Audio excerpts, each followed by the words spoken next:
arabayı tercih etmiyorum valla. Niye? Zar 4 kilometre.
Şimdi birkaç gün önce burada öğrenciler karne aldılar.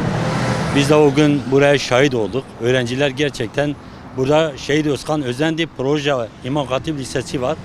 Yaklaşık 300 öğrenci burada okul okumaktadırlar. Bu öğrenciler günde 2 sefer hem buradan karşıya geçiyorlar, bir de okul dağılırken buradan da karşıya geçiyorlar. Burada durak var. Yani caddenin karşı tarafında durak var. Diğer tarafta okul var. 300 tane öğrenci bu şekilde caddenin ortasında Diyarbakır-Silvan Caddesi'nde arabaların içerisinde karşıya gelip gidiyorlar. Bu bir tehlike arz ediyor. Gerçekten hepimiz endişeliyiz. Aileler endişelidir, öğrenciler endişelidir. Burada geçen gün bir motosiklet kazası oldu. Birçok defa şahit olmuşuz bu caddede. Kazalar oluyor, büyük kazalar oluyor. Öğrenciler endişe içerisindedirler. Buraya bir çözüm bulunması gerekir. Karşıda 300 metre ileride bir kavşak var. Burada bir öz geçit olması şarttır.